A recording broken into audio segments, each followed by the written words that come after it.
Muy buenas tardes, tengan todos.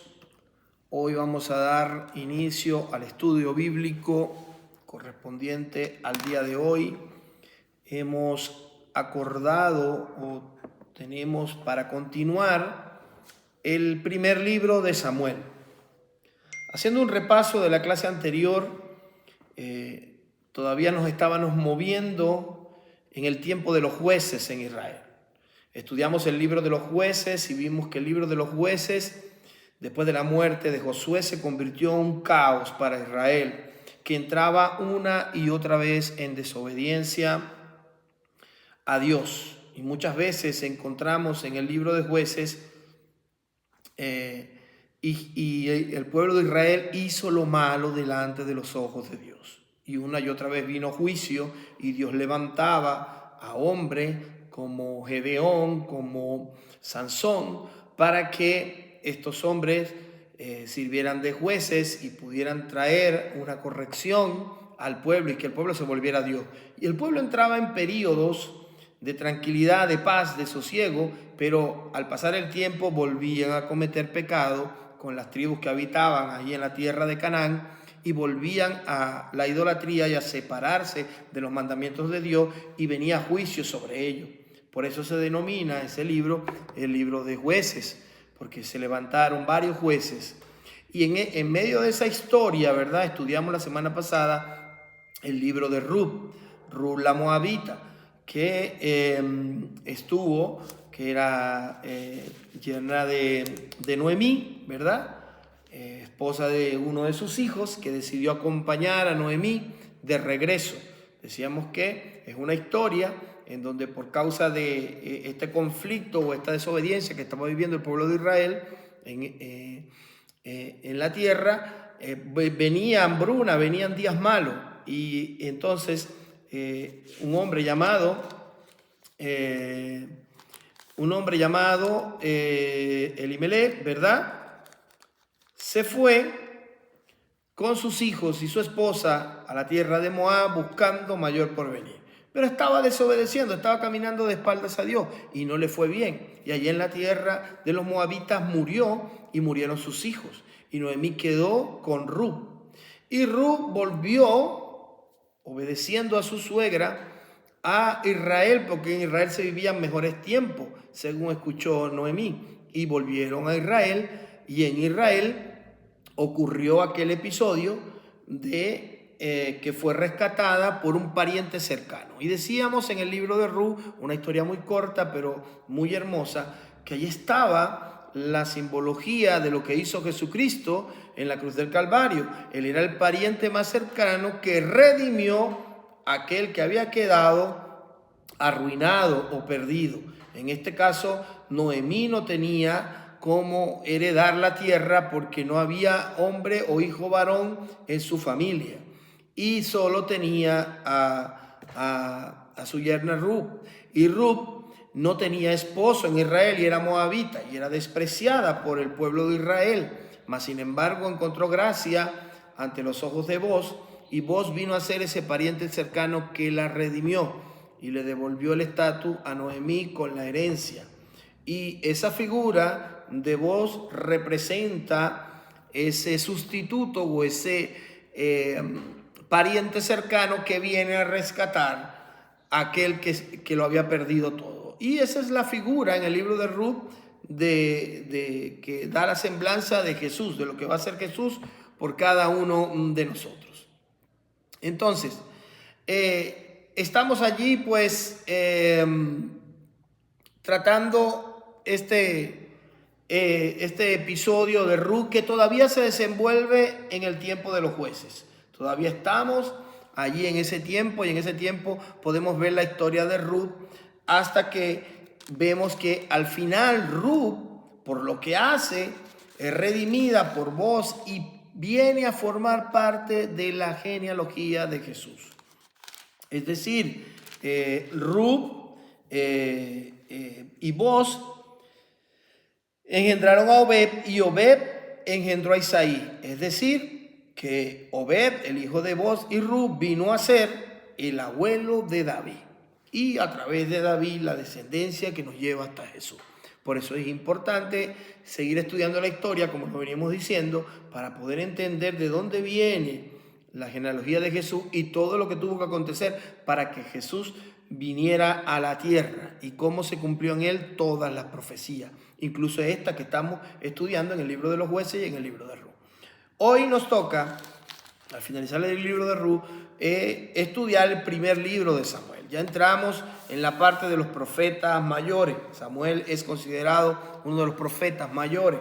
Ya dejamos un poco los libros de la historia y vamos a ver cómo se sigue conformando la nación de Israel y cómo van pasando por diferentes etapas. Ya salieron del desierto, ya están en la tierra prometida, pero están viviendo conflictos con las personas que habitan allí, en esa tierra. Y estas personas pues son otras tribus que los llevan, los contaminan y los atraen al pecado, a la idolatría, y una y otra vez viene juicio de Dios sobre ellos. Todavía el primer libro de Samuel se desarrolla en ese periodo, comienza desarrollándose en ese periodo de los jueces. Y la historia de Samuel, el primer libro de Samuel, es una historia muy bonita, que vale la pena estudiarla y leerla en los primeros capítulos. Y dice, comienza el primer libro de Samuel de esta manera, dice: hubo un varón de Remataim, de Sofín, del monte de Efraín, que se llamaba Elcana, hijo de Jeroán, hijo de Liu, hijo de Tou, hijo de Suf, Efrateo. Y tenía dos mujeres, el nombre de una era Ana y el otro era Penina. Entonces aquí vemos un hombre llamado Elcana que tiene dos esposas. Para más o menos hacerle un esbozo de lo que es el libro, ¿verdad? Es la historia de Ana, cómo es de alguna forma contrariada por Penina, porque Penina tenía hijos y Ana no. Y cada vez que venía el tiempo de la ofrenda, el tiempo de honrar a Dios, Elcana le daba una porción a cada hijo de Penina, pero a Ana solo le daba la de ella porque no tenía heredad, no tenía hijos. Y eso amargó a Ana en gran manera. Entonces, Ana toma la decisión de ir al templo, a la presencia de Dios, y propone en su corazón hacer votos. Y aquí es muy importante que entendamos, hacer un voto es entregar algo como un compromiso delante del Señor, pero es un compromiso personal, y eso va a depender de que en la infinita soberanía de Dios, en la magnificencia de Dios, nos conceda lo que le pedimos, y está de nuestra parte cumplir el voto que hicimos. Es semejante a los votos que hacemos cuando contraemos matrimonio. Es un pacto indivisible. No podemos separarnos ni faltar a la palabra que comprometimos. Y esto es lo que hace Ana. Debemos entender que el voto viene de nuestra parte al Señor, pero el Señor es soberano para cumplir su parte o no. Pero Él siempre es fiel y Él escudriña los corazones. Y en este caso dice el verso 11 del capítulo 1, e hizo voto diciendo a Jehová de los ejércitos: si te dignares a mirar la aflicción de tu sierva y te acordares de mí y no te olvidares de tu sierva, sino que dieres a tu sierva un hijo varón, yo lo dedicaré a Jehová todos los días de su vida y no pasará navaja sobre su cabeza. Ana se estaba comprometiendo con algo, con Dios. Le estaba diciendo: si quitas esta deshonra de mí, si me das alegría y me das un hijo varón, yo lo dedicaré a ti y será para ti, y él lo consagraré a ti para que te sirva en el templo. Dice la Biblia, dice esta parte del primer capítulo, que Elí, que era el sacerdote, vio a Ana llorando y bastante quebrantada, que movía sus labios, pero no salía voz de su boca, no salía la voz audible, sino que Ana estaba orando en su mente y en su corazón. Y Elí la tomó por borracha, mas Ana le dijo: no, estoy quebrantada porque estoy pidiéndole a Dios algo que necesito y que necesito que solo Él puede darme, porque por muchos años he estado esperando un hijo y no lo he podido tener, y solo Dios puede quitarme esta aflicción. Elí le dice al final, ok, entiende lo que pasa, y ya no la toma por ebria, por loca, sino que le dice que el Señor le conceda según lo que ha pedido. Y de esta maravillosa historia y de este voto que hace Ana, nace el profeta Samuel. uno de los profetas, el profeta de los reyes y uno de los profetas más grandes que va a tener la historia de la Biblia. Y aquí es importante porque también ocurre en este capítulo 2 algo muy profético que se llama el Cántico de Ana, que me voy a permitir leerlo porque al avanzar el libro vamos a ver un poco más adelante cómo este cántico se cumple como una profecía. Y dice, y Ana oró y dijo, mi corazón se regocija en Jehová, mi poder se exalta en Jehová. Mi boca se ensanchó sobre mis enemigos, por cuanto me alegré en tu salvación. No hay santo como Jehová, porque no hay ninguno fuera de ti. Y no hay refugio como el de Dios nuestro. No multipliquéis palabras de grandeza y altanería. Cesen las palabras arrogantes de vuestra boca, porque Dios de todo saber es Jehová. Y a él toca el pesar de las acciones. Los arcos de los fuertes fueron quebrados y los débiles se ciñeron de poder. Los saciados se alquilaron por pan y los hambrientos dejaron de tener hambre. Hasta la estéril ha dado a luz 7 y la que tenía muchos hijos languidece. Jehová mata y él da vida. El sol, él hace descender al Seol y hace subir. Jehová empobrece y él enriquece, abate y enaltece. Él levanta del polvo al pobre y del muladar exalta al menesteroso, para hacerle sentarse con príncipes y heredar un sitio de honor. Porque de Jehová son las columnas de la tierra, y él afirmó sobre ellas el mundo. Él guarda los pies de sus santos, mas los impíos perecen en tinieblas. Porque nadie será fuerte por su propia fuerza. Delante de Jehová serán quebrantados sus adversarios, y sobre ellos tronarán desde los cielos. Jehová juzgará los confines de la tierra, dará poder a su rey y exaltará el poder de su ungido. Elcana se volvió a su casa en Ramá y el niño ministraba a Jehová delante del sacerdote Elí. Este es el poema que Ana hace una vez que obtiene la bendición del hijo delante de su esposo y delante en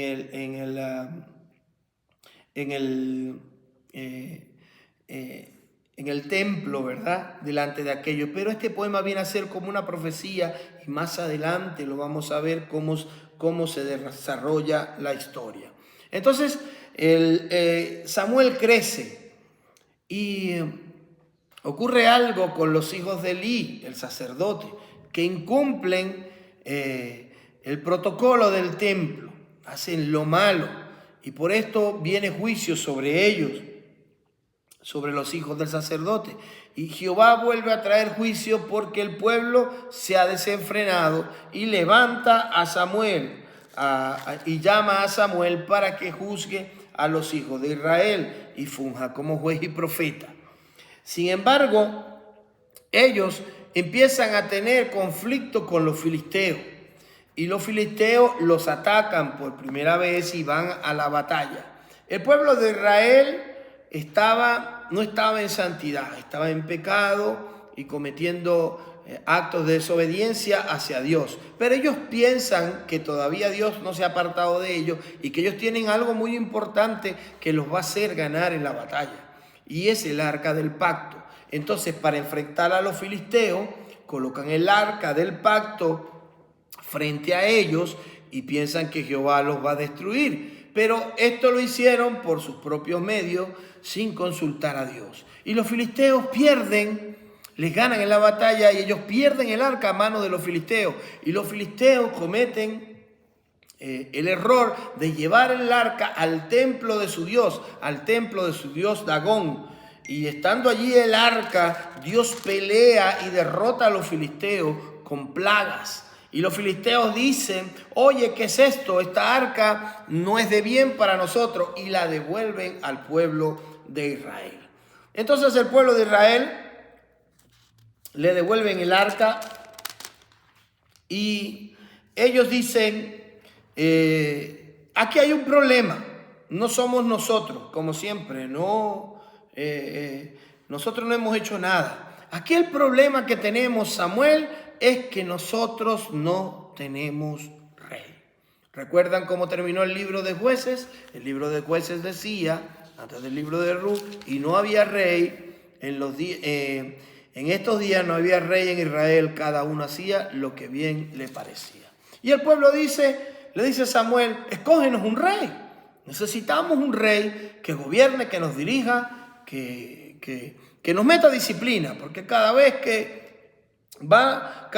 no comenzamos a hacer lo bueno, alguien se descarría, alguien hace algo y viene el juicio de Dios. En pocas palabras, ellos estaban buscando como una alternativa. Ellos vieron que los filisteos tenían rey, pero ellos no tenían. Ellos tenían profetas y jueces y a ellos no les parecía bien. Entonces Samuel acude a Dios y le dice y le plantea, esto es lo que quiere el pueblo. El pueblo de Israel quiere que le proclamemos un rey. Y Dios le dice a Samuel, bueno, dale lo que ellos piden, pero no es lo que ellos necesitan. Ellos necesitan es meterte en santidad, obedecer las leyes, escuchar la voz del profeta y caminar en rectitud delante de mi presencia. Pero si ellos quieren un rey, vamos a darle un rey.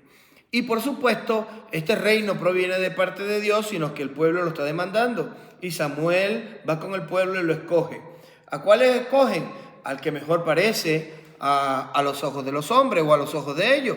Y ahí había un hombre llamado Saúl, que era alto, fuerte, de los principales guerreros de Israel, y la gente comenzó a poner los ojos en Saúl y le dijo a Samuel, este es el hombre que necesitamos, mira el porte que tiene, es alto, es grande, es bien parecido y pelea muy bien y nos va a hacer un buen rey. Y Samuel, cediendo ante ellos, unge a Saúl como rey. Pero note algo, era rey o calificaba a los ojos de los hombres, no a los ojos de Dios. Dios no escogió a Saúl, lo escogió el pueblo.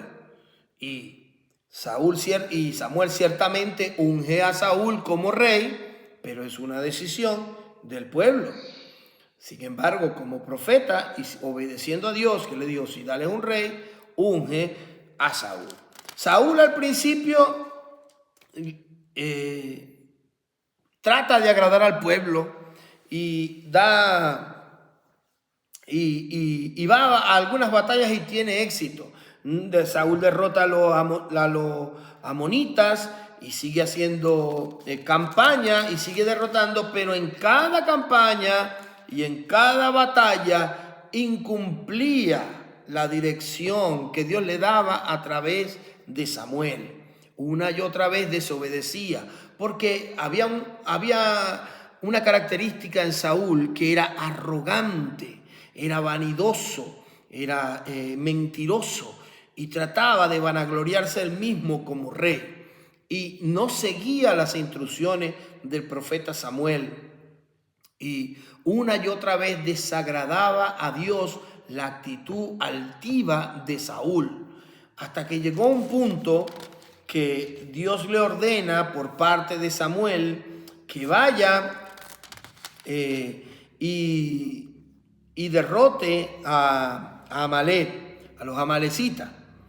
Y le da instrucciones, le dice específicamente que no tome nada de allí, que aún los animales, acabe con los animales y con todo, porque todo está dedicado a la idolatría y es algo que el Señor aborrece, que no se quede con nada.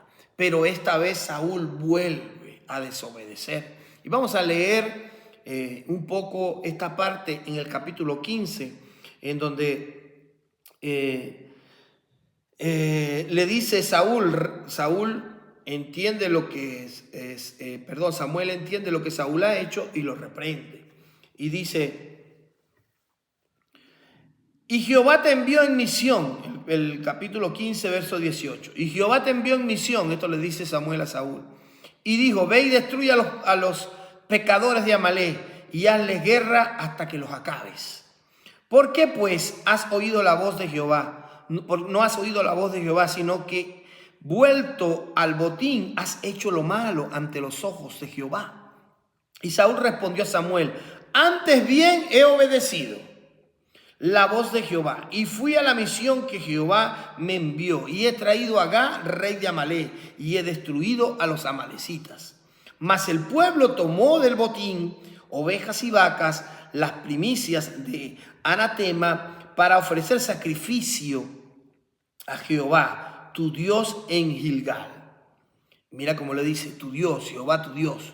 Ya Saúl se había separado un poco de la obediencia a Dios y se consideraba casi a la par, casi como para tomar decisiones como Dios. Y le dice: esto no está mal, yo decidí tomar lo mejor del mejor ganado y traérmelo, y yo tengo como rey la providencia o la autoridad para perdonar al rey de Amalek, Y mira lo que le responde Samuel tajantemente. Le dice en el verso 22 del capítulo 15, Samuel le dice: se complace Jehová tanto en los holocaustos y en víctimas como en que se obedezca a la palabra de Jehová. Ciertamente el obedecer es mejor que los sacrificios y el prestar atención que la grosura de los carneros. Para Saúl, él había obedecido, pero había obedecido a su manera, a medias, y considerando lo que él creía correcto y lo que no. Esta circunstancia en la vida de Saúl como rey también se refleja en muchos de nosotros, que cuando Dios a veces nos habla y nos da una instrucción, queremos hacer las cosas a nuestra manera, o queremos matizar o colocarle algún ingrediente a la orden que Dios nos dio. Y Dios no va a compartir su gloria con nadie. La gloria de Dios es solo para Él. Y el que se va a glorificar en tu vida es Dios. Nada te pertenece a ti. Y cuando entiendas esto, que tienes el privilegio de entenderlo todavía, no lo que le ocurrió a Saúl, vas a poder ver la mano de Dios glorificarse en tu vida. Sigue la conversación entre Saúl y Samuel. Y Saúl le dice como que algo: oye, está bien. Le dice a Samuel: sí, me equivoqué, está bien, pero esto que quede entre nosotros dos. Te lo estoy parafraseando para no extenderme en la historia del libro de Samuel. Esto que quede entre nosotros dos, no le digas al pueblo que yo he desobedecido. Yo hasta ahora delante de ellos estoy íntegro y quiero permanecer así, que me vean como ese rey bueno, ese rey poderoso que no pierde ninguna batalla. Ve conmigo y vayamos a presentar esta victoria al pueblo y que todo el mundo se entere que tú estás de mi lado. Y no mencionemos estos pequeños detalles que tú me estás corrigiendo. Pues Samuel tomó la espada y mató a todo el ganado, porque era considerado anatema, y aún mató al rey de Amalek para que se cumpliera la instrucción de Dios. Pero ya Saúl había desobedecido. Samuel sabe que esta desobediencia, como en todo el libro de Jueces y aún en este primer capítulo, va a traer consecuencias. Va a traer juicio de Dios de nuevo para el pueblo de Israel. Y él comienza y se mete en una intercesión. Y comienza a orar y a clamar por la desobediencia de Saúl. Él está peleando en lo espiritual, orando al Señor para que no vuelva a venir juicio sobre el pueblo de Israel. Pero en medio de su oración, en el capítulo 16 vemos cómo Dios lo detiene. Le dice: no llores más, no gimas más por Saúl, porque ya me colmó, ya hasta ahí llegué con él. Ya su corazón no va a cambiar. Cuando Dios desecha a alguien es porque ya escudriñó el corazón y sabe, como en los tiempos de Génesis, que el corazón de los hombres, cuando se corrompe por completo y sus pensamientos en su corazón van de continuo al mal, Dios los desecha. Y Dios sabía que Saúl ya no tenía corrección, ya lo había visto. Recuerden que Dios es un Dios de ayer, hoy, mañana y siempre. antes de que algo nos ocurra, ya el Señor sabe lo que va a ocurrir. Y ya Saúl había llegado al límite de la desobediencia y no tenía vuelta atrás. Y Dios le dice a Samuel, no ores más por él porque lo desecho. Me proveeré de un nuevo rey. Pero mire aquí, ahora es Dios el que va a elegir al rey, no es Samuel, no es el pueblo. Y le da instrucciones precisas y le dice a Samuel que vaya a la casa de uno que se llama Isaí. Y cena con él, ve con él, entrevístate con él, porque de allí, de su casa, me voy a proveer de rey. Y Samuel va en su obediencia. El profeta más obediente escuchaba, tenía temor de Dios. Fue como le dijo Jehová y fue a la casa de Samuel. Y uno a uno Samuel fue pasando los hijos, pero bajo el mismo esquema en que escogieron a Saúl. Isaí pasó el primer hijo, el más grande, el mejor guerrero, el mejor parecido, el más alto. Sí, y así uno tras otro. Y el verso 11 del capítulo 16 dice Samuel, entonces dijo Samuel a Isaí, ¿son estos todos tus hijos? Y él respondió,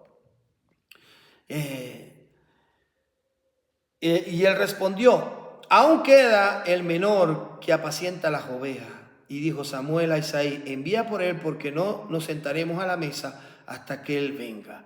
Y envió pues por él y le hizo entrar. Y era rubio, hermoso de ojos y de buen parecer. Entonces Jehová dijo, levántate y úngelo porque este es. Y Samuel así ungió a David, un joven pastor que ni siquiera calificaba para sus padres. Ni siquiera sus padres habían considerado presentarlo al profeta para que él lo considerara como ese rey.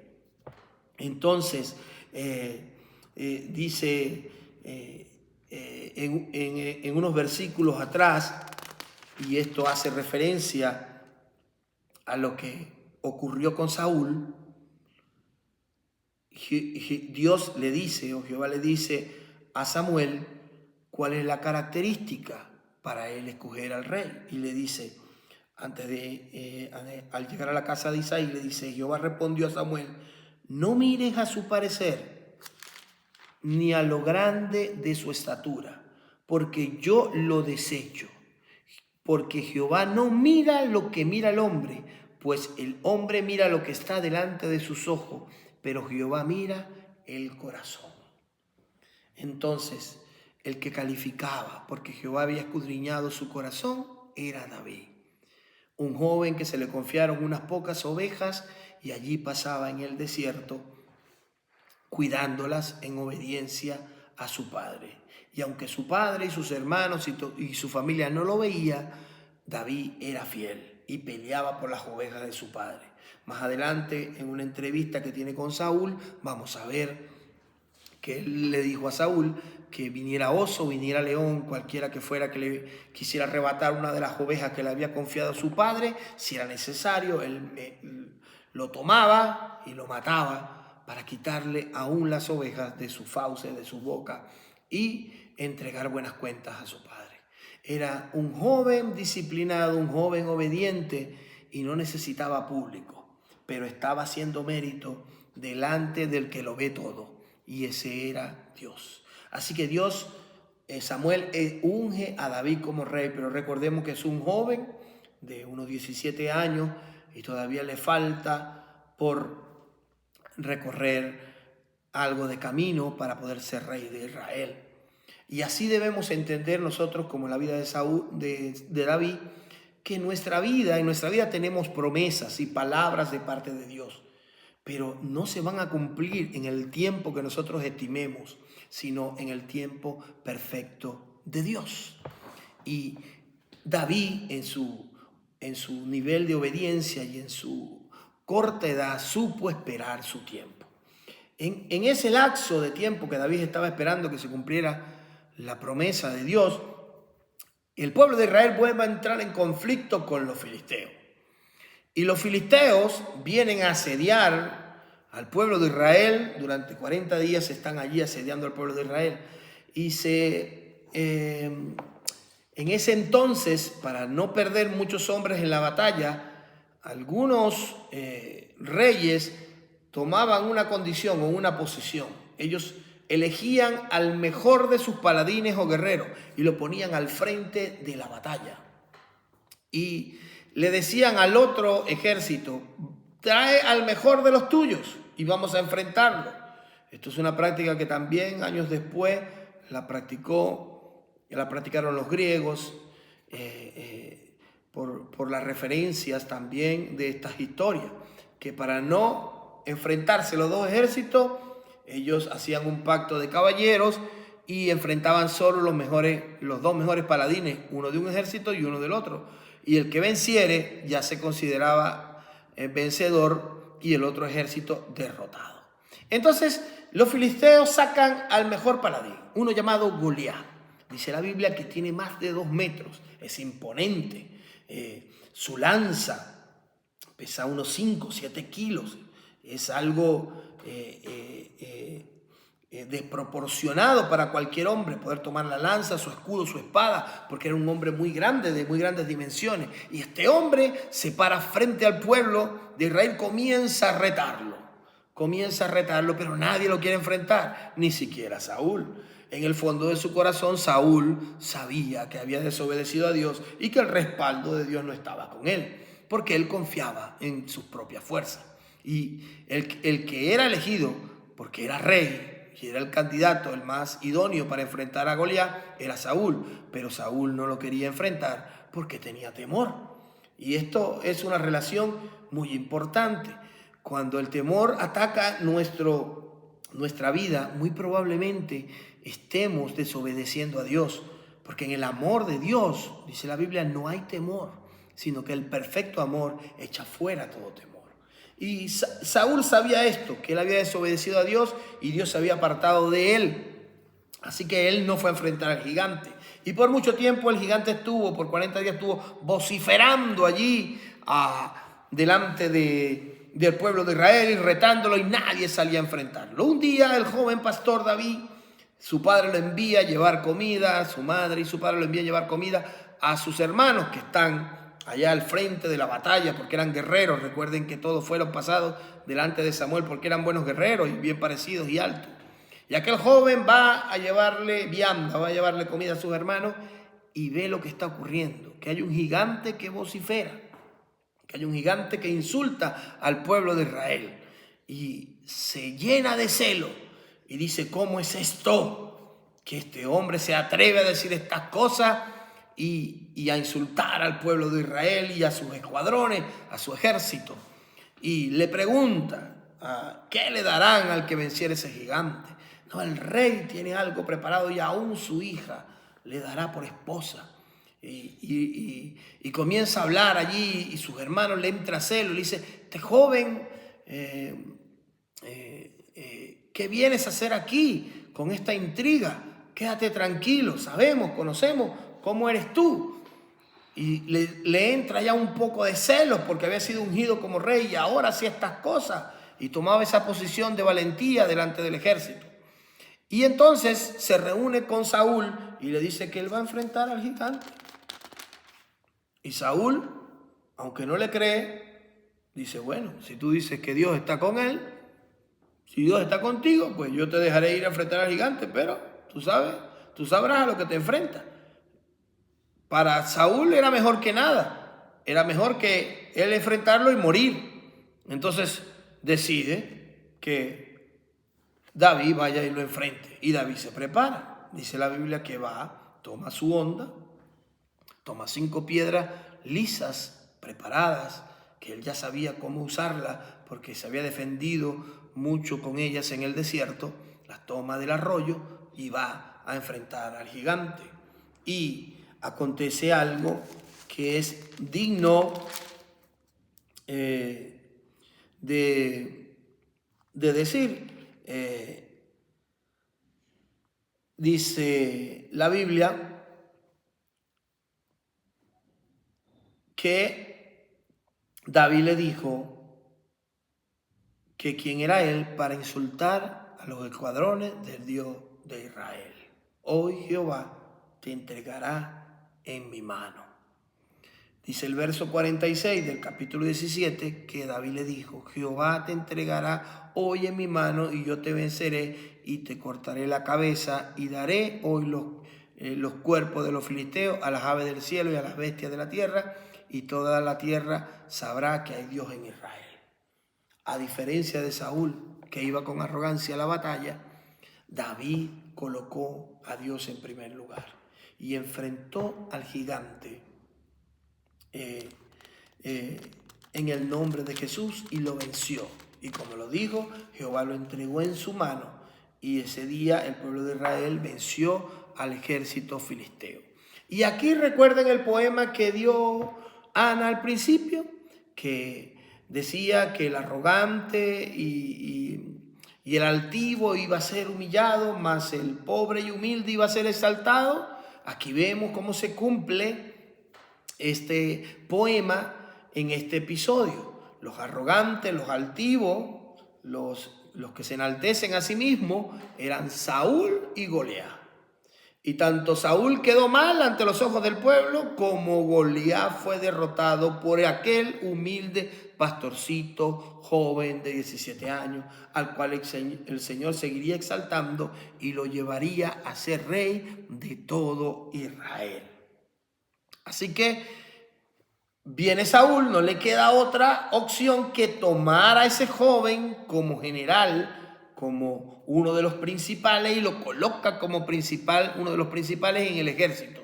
Y así enfrentan muchas batallas, y David comienza a ganar batallas porque David iba siempre en el nombre del Señor y el Señor lo respaldaba. Entonces el pueblo comienza a ver a aquel jovencito con otros ojos y dice: wow, aunque es pequeño, aunque no es el prototipo de un rey, hace cosas extraordinarias.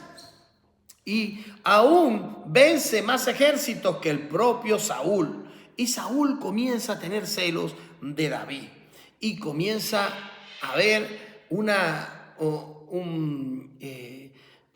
complot para matar a David. Saúl entendió, este fue el que vino a ungir Samuel cuando me habló de que Dios estaba enojado conmigo y que no me iba a respaldar. ¿Será que Dios está respaldando a este joven?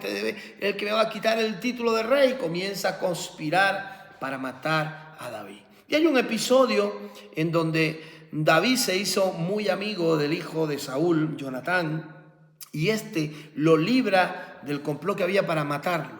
Y esto va a repercutir años después en otra historia que vamos a leer en otro libro, cuando David hace misericordia de los hijos y de los nietos de Jonatán, por causa de lo que Jonatán había hecho en esta oportunidad de desobedecer a su padre y contarle el complot que su padre tenía a Saúl para matar a David, y lo libra de la muerte. David se va al desierto y un grupo de israelitas se van con él, y hay dos ejércitos ahora que se enfrentan. Hay un enfrentamiento. Saúl sigue enfrentando y David por su lado también a los enemigos de Israel, pero también había un conflicto interno en donde Saúl buscaba a David para matarlo. Y una y otra vez en este conflicto, David tuvo la oportunidad de matar a Saúl. Se lo pusieron muchas veces en bandeja de plata, pero David dijo: yo no soy quien para quitar al ungido o para atacar al ungido de Jehová. Él entendía, él estaba claro con lo que había pasado. Samuel también había ungido a Saúl como rey, y a quien le correspondía quitarlo era a Dios.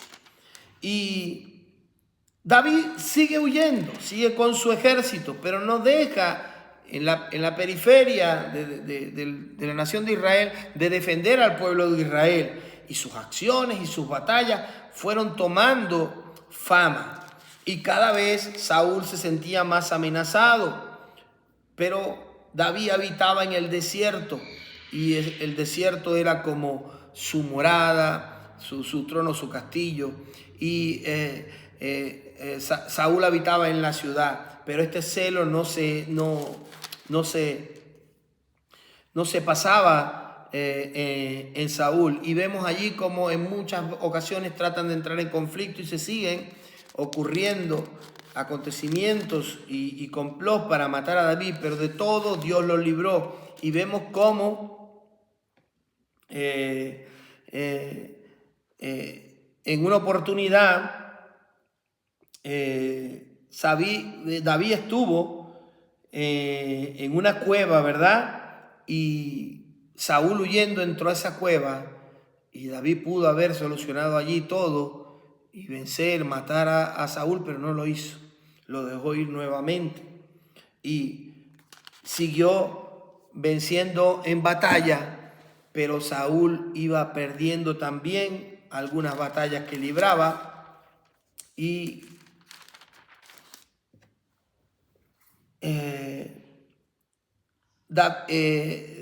los filisteos seguían atacando al pueblo de Israel, y en una de esas batallas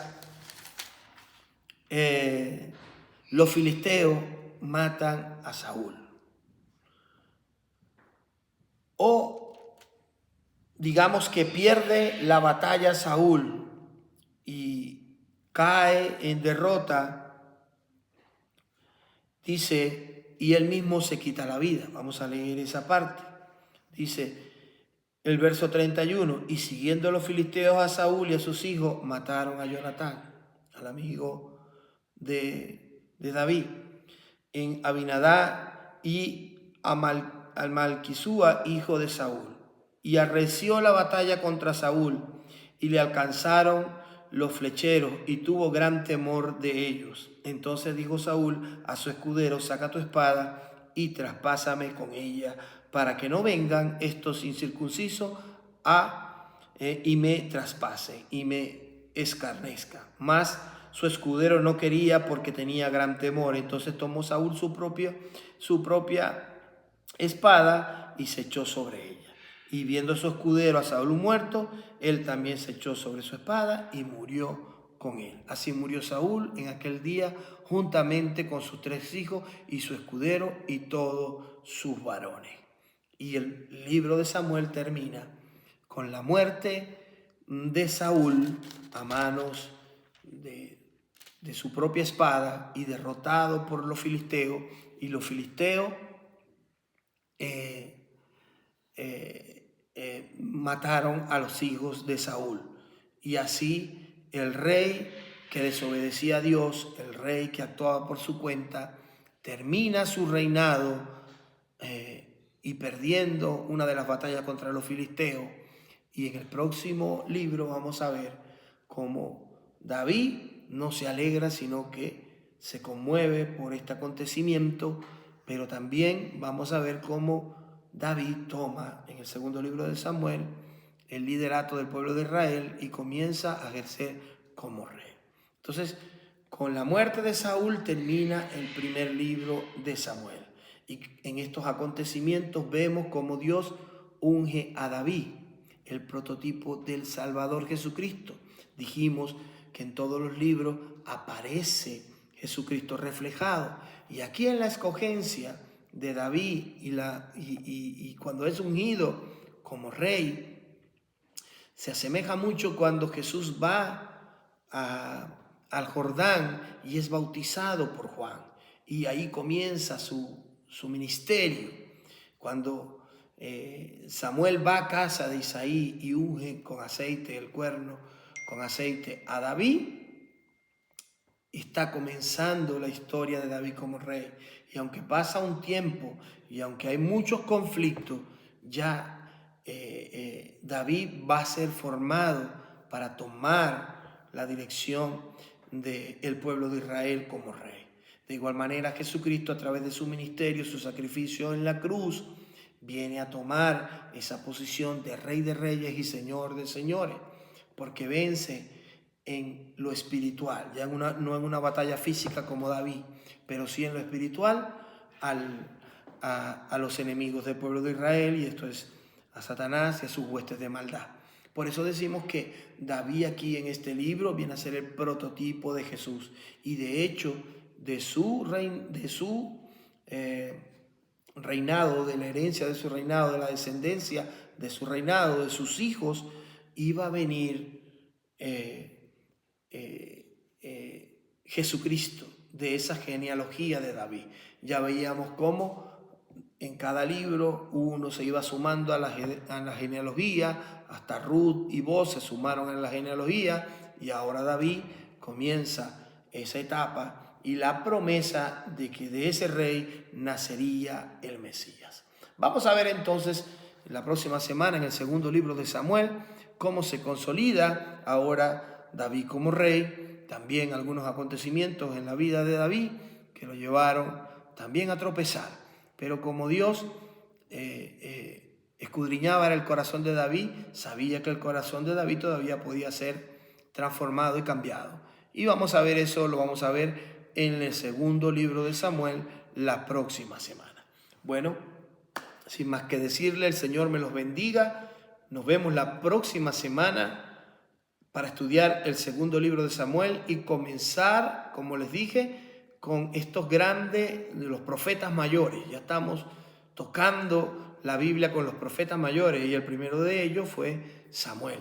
Y ahí lo tenemos pues en su nacimiento, en este primer libro, y su madre Ana como hace votos al Señor y Dios le concede este maravilloso profeta, el profeta de los reyes, llamado así, denominado así, Samuel.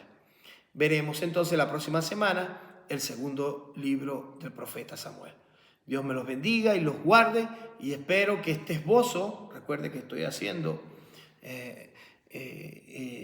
un resumen muy general, pero es importante que tú leas el libro completo con la idea de esta clase para que puedas ubicar y tener una idea de lo que estás leyendo y te sirva la lectura de mayor conocimiento. Esa es la idea de estos estudios bíblicos, y así que por hoy lo dejamos y los espero la próxima semana. El Señor me los bendiga abundante y grandemente.